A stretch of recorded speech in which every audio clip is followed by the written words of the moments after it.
Now, I don't know what you got up to with your 67 minutes this past Mandela Day, but I can tell you of the remarkable community of chefs that gave their complete day, effort, and energy to make over 67,000 litres of soup to feed many mouths across South Africa. And this is their story.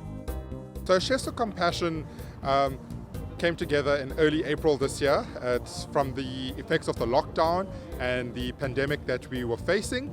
And our mandate was basically to come together to help feed people. And in our first week, we fed about 1,200 people.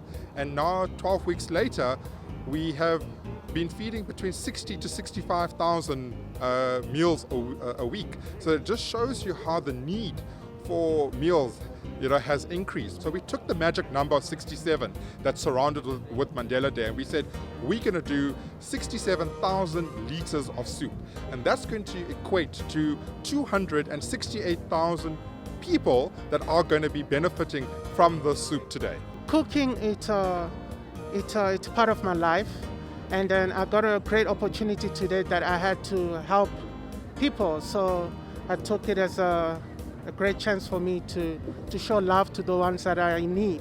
Chefs are used to being busy 18 hours a day. You can't have them sitting on a couch. So to be doing good, to be helping other people, just changes the focus a bit.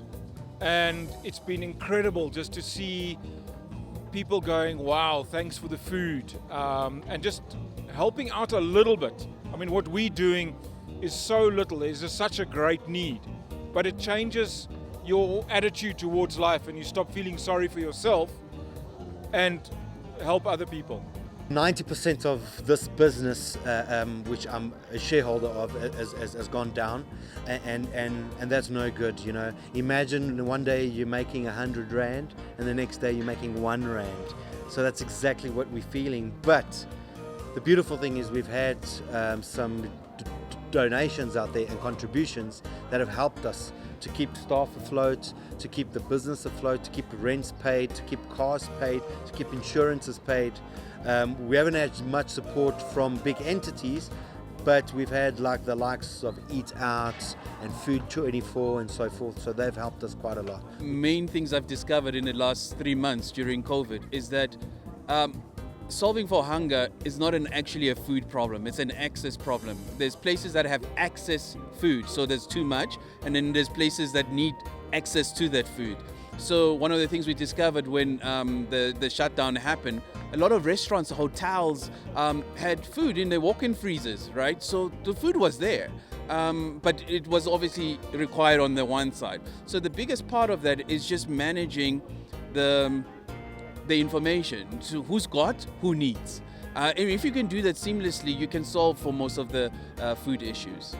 With the soup ready and packed, it was off to the south of Joburg to the informal settlement of Jackson, where the food would be distributed. We're expecting about 1,000 to 1,500 to 2,000, depending on what SA Harvest has brought.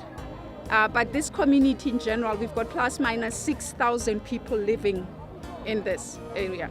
During the week, what we do, we give kids, obviously those that were supposed to go to crèche, they can't go to crèche because some of the crèches are closed. And those that are not going to school, depending on the day as per government regulations.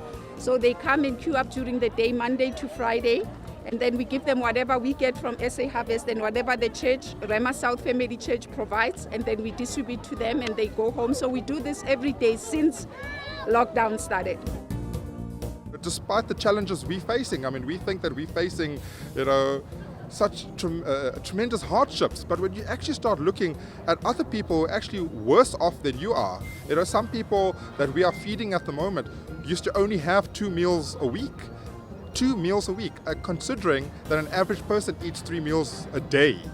And that for me was such a humbling experience. They should keep doing what they're doing to help the people that can't get the food. Because some of us, we are not working, so if we get food like this, we are fine. Thank you for the food. Thank you for everyone. You sent the people out to help us. Thank you very much. Hey, what up? This is Boots, and you're watching Joburgtoday.